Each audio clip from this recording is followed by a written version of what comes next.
आसान हो जाएगा। कंसेप्चुअल लर्निंग का लफ्ज़ हम सुनकर परेशान हो जाते हैं कि पता नहीं कंसेप्चुअल लर्निंग क्या चीज़ होगी, लेकिन जब आप कंसेप्चुअल टीचिंग कर लेते हैं आपके लिए इंतहाई आसान हो जाता है टीचिंग। किस तरीके से? आपने कहा इसे होता a student will be able to identify noun, इसे लो क्या था? Student will be able to identify noun, और ये कंसेप्ट समझा। हम क्या कहते हैं? Student will be able to identify noun. ये यहाँ पर जो है फैन और बोर्ड, ये जो है दीज आर द नाउन्स। आपने रट्टा लगवा लिया, उसे कहें बेटा इधर उधर देख के शाबाश, और मुझे पता है कि इनमें से कौन कौन से नाम है, इनमें कौन कौन से नाम है, इनमें कौन कौन से नाम है, उन्हें 2-3 आइडेंटिफाई कर लेना, ये है सर। अच्छा, इस पैराग्राफ के अंदर मुझे बता देते कौन कौन से नाम है, सर ये है सर, ये है सर, ये 2-3 करा दी, मेंटली वो क्लियर हो गया, आपका काम आसान हो गया।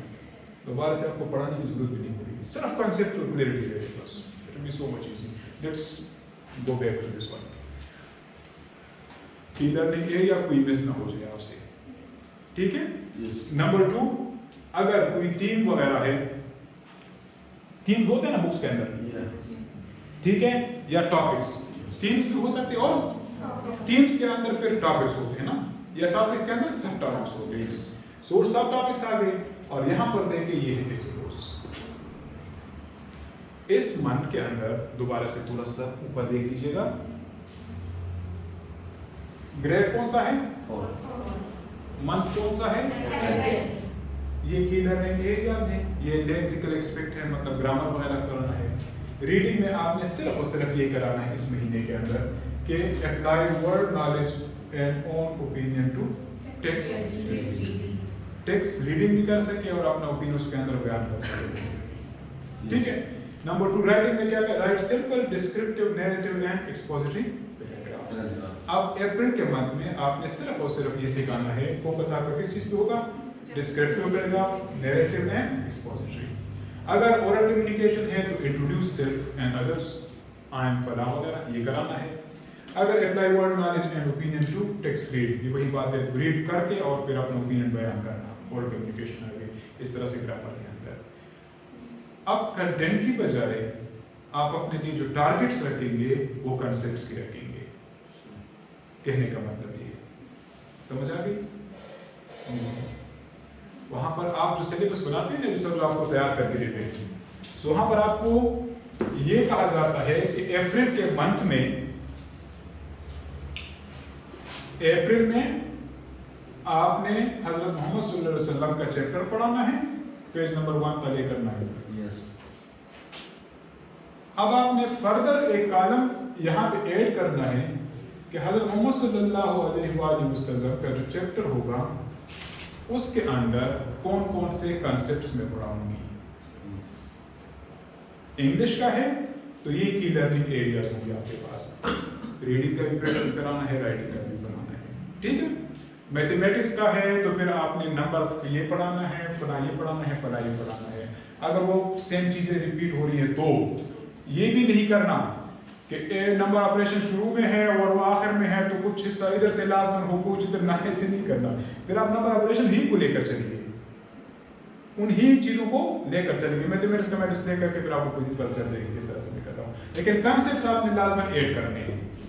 और सर फिर जब बच्चों से पूछे कि ये चैप्टर आपने जो पढ़ाया है इसके अंदर आपने क्या क्या कॉन्सेप्ट्स पढ़ाए हैं, तो आप कहेंगे सर मेरा फोकस इन कॉन्सेप्ट्स पे था, तो सर उन कॉन्सेप्ट्स के मुताबिक फिर बच्चों से, या जो आपके कोऑर्डिनेटर साहिबान है, आपने जो कोऑर्डिनेटर्स कौन सा लफ्ज़ इस्तेमाल करते सर? सुपरवाइजर साहिबा, ठीक है। तो सुपरवाइजर साहिबा जो है फिर क्या कर लिया करें, सिर्फ ये नहीं देखिए, एक होती एफिशिएंसी, एक होती इफेक्टिवनेस। कोर्स आपने खत्म करने, you are an efficient one, बच्चों को समझ गया, you are effective also. So efficient सिर्फ नहीं बनना बल्कि इफेक्टिव भी बनना है। तो इस तरीके से आप कोर्स ब्रेकअप करेंगे और ब्रेकअप के साथ उनके सामने क्या लिखेंगे? कंसेप्ट्स लिखेंगे कि ये कंसेप्ट्स मैं बच्चों को इस चैप्टर के अंदर समझाऊंगा या समझाऊंगी। ये तो एक सैंपल आपके पास आ गया। मंथ कौन सा है? सब्जेक्ट, ठीक है। और ग्रेड जो है कहीं पर ऊपर लाजमी लिखा हुआ होगा, जुमात 1 के लिए भी, 2 के लिए भी, 3 के लिए भी, 4 के लिए भी, 5 सब के लिए अवेलेबल है। तो ये आ गया, ये जो सुपरवाइजर साहिबान है स्पेशली, इन सब से आप सब्जेक्ट वाइज इकट्ठा करके फिर इस तरह से ओवरऑल बना लेंगे। ठीक है, अब नाज़रा यहाँ कराना है हिफ्ज़ कुरान में लेकर, these are the key learning areas, competencies. ठीक है, सब कौन से सब्जेक्ट है? नाज़रा में ये, हिफ्ज़ कुरान में ये कराना है और ईमानियात व इबादत में ये कराना है। ठीक है, इस तरह से आप नीचे आएंगे तो सब्जेक्ट वाइज तमाम के तमाम अवेलेबल हैं। फिर कौन सा सब्जेक्ट है? फिर उर्दू। ठीक है, एंड पश्तो, देन इंग्लिश वगैरह वगैरह, इस तरीके से आप ब्रेकअप करेंगे। ये बाकायदा जो नया करिकुलम बना है 2020 वाला, कौन सा वाला? SNC जिसको कहते हैं, सिंगल नेशनल करिकुलम है, उसके बेस पर एकेडमिक कैलेंडर है। कितने नंबर ऑफ डेज हैं? ये तो आपको रट्टा हो चुका होगा। एकेडमिक कैलेंडर के हैं, ये है इंग्लिश का ग्रेड 1 है, based on what? Single curriculum 2020। ठीक है, बाकायदा यूनिट है, ये थीम जिसका मैंने जिक्र किया, बुक्स में थीम्स होते हैं, दीज आर द एसएलओज। ये क्या है? और ये चीज क्या है, ये क्या चीज है ना, और इसको नाम क्या कहते हैं इसको? ये oral communication, writing oral communication, की लर्निंग एरियाज, कॉम्पिटेंसी, और इवन पेज नंबर ये है, और नंबर ऑफ पीरियड्स कितने होंगे इसके लिए वो भी मेंशन हुआ है। ठीक है, और ये भी एक नोटिफाइड डॉक्यूमेंट है गवर्नमेंट जो अभी लेटेस्ट बना है सर, 2020 के करिकुलम है इस पर। ठीक है, ये इंग्लिश का खत्म हो गया, और कितने मार्क्स होने चाहिए पूरे साल में? 8। ये देखें, मंथ नंबर 5 है, फिर 6 है, विजिबल 7, देन 8, और फिर मैथमेटिक्स का आ गया आपके पास। अब आपसे मेरा आखिरी सवाल है, आखिरी सवाल करके चाय पी लीजिए। Yes yes. अच्छा, आपका सवाल था ना सर, पहले इनका सवाल कर रहा हूँ। मैडम ने कहा था कि हम तो कहते हैं कि मिसाल के तौर पर इंफॉर्मेशन हैंडलिंग की 39% आपने टाइम देना है, अगर बच्चों को समझ न आए तो। लेकिन नंबर 1 थिंग, एक पेपर सेटिंग जब होती है ना, पेपर सेटिंग, तो उसके अंदर बाकायदा हर एक बच्चे के लिए स्पेस रखा जाता है।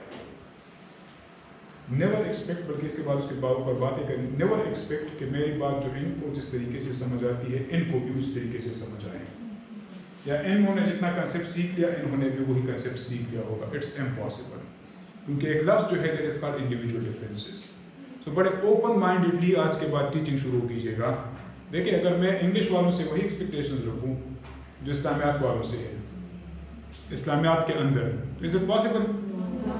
या इस्लामियात वालों से मैं वही एक्सपेक्टेशन जो इंग्लिश वालों के, इज इट पॉसिबल? सो लेकिन इनको आप इग्नोर भी नहीं कर सकते।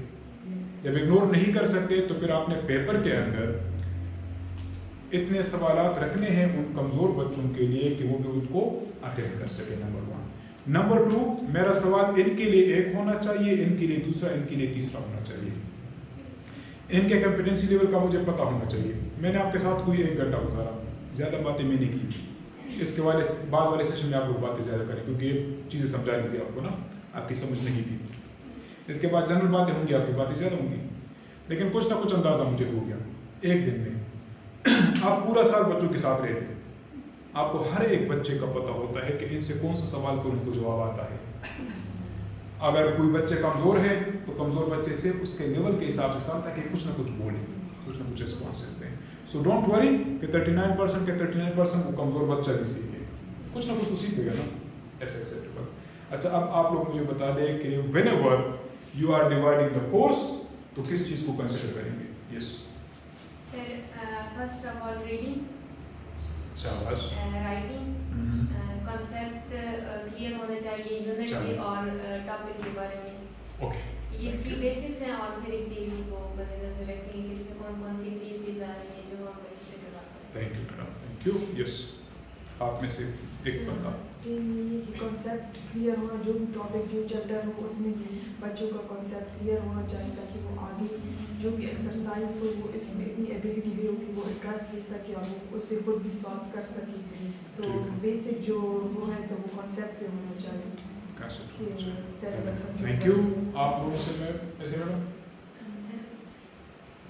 मुझे याद है आप लोगों का पेयर था ना, आप भूल गए कि नहीं सर इनको सर बता दिया। सर कॉन्सेप्ट्स पे कि मतलब जो बच्चे का जितना कॉन्सेप्ट क्लियर हो तो सवाल मेरा ये है ना थोड़ा सा कि जब भी आप कोर्स को डिवाइड करेंगे तो उस वक्त किन किन चीजों को मद्देनजर रखें? की कंसंट्रेशन कौन सा होना चाहिए? सर वर्किंग डेज जो हमारे पास शाबाश। नंबर 1 वर्किंग डेज कितने हैं ये आपने पहले से सर के साथ बैठकर देखना है कि इस साल देखिए अब कोरोना आ गया या कोरोना की वजह से बहुत ज्यादा दिन कम हो गए, फिर एक और गवर्नमेंट ने एक्सेलरेटेड करिकुलम स्मार्ट सिलेबस, ठीक है, वो अलग अलग, तो आपने अपने आप को अपडेट भी रखना है इन चीजों से मुताबिक। लेकिन इन चीजों को इग्नोर ना किया करिए। मेरे पास मंथ में कितने डेज आ रहे हैं, साल में कितने डेज आ रहे हैं, नंबर 1 मंथ में कितने डेज आ रहे हैं, चले वो बात भी होगी। फिर उसके बाद एक्सेलेंट, फिर वीक वाइज जो आपके पास टाइम टेबल है फिर आपने उसको कंसीडर करना है। फिर उसके बाद मैडम वो तो कर लिया, और आपने फिर मेक श्योर करना है कि पीरियड्स इस तरीके से डिवाइड करने हैं कि आपके तमाम की लर्निंग एरिया जो है वो भी कवर हो जाए। चलिए let me repeat whatever use, आप लोग पहले नंबर ऑफ डेज को डिवाइड करेंगे, मंथ वाइज फिर डिवीजन करेंगे, फिर वीक वाइज डिवीजन करेंगे। ये तो एडवांस में चीजें आ गई सब्जेक्ट वाइज, और ये सारी इंफॉर्मेशन आपको स्कीम ऑफ स्टडी जो करिकुलम से आ जाएंगी। फिर आप फर्दर जाएंगे की लर्निंग एरियाज को देखेंगे, फिर करिकुलम की तरफ जाएंगे कि सब की लर्निंग एरियाज भी कवर हों। फिर की लर्निंग एरियाज को लेकर फिर आपने ड्यू वेटेज देनी है। की लर्निंग एरियाज को देखकर ड्यू वेटेज के करिकुलम क्या कहता है कि कौन कौन से एरिया को कितने कितने परसेंट डेज देने हैं, वो करके फिर आखिरी वाली बात जब आप पढ़ाएं, इम्प्लीमेंटेशन वाली बात, जो आखिरी वाली बात है कि जब आप पढ़ाएं तो सिर्फ कंटेंट पे फोकस न करें बल्कि कॉन्सेप्ट्स पे फोकस करें कि ये कंसेप्ट्स मैंने इस वीक को समझाने हैं। फिर सुपरवाइजर साहिबान जब बच्चों से पूछेंगे, सर आएंगे तो वो कंटेंट का नहीं पूछेंगे बल्कि उन कॉन्सेप्ट्स। चले नाउ है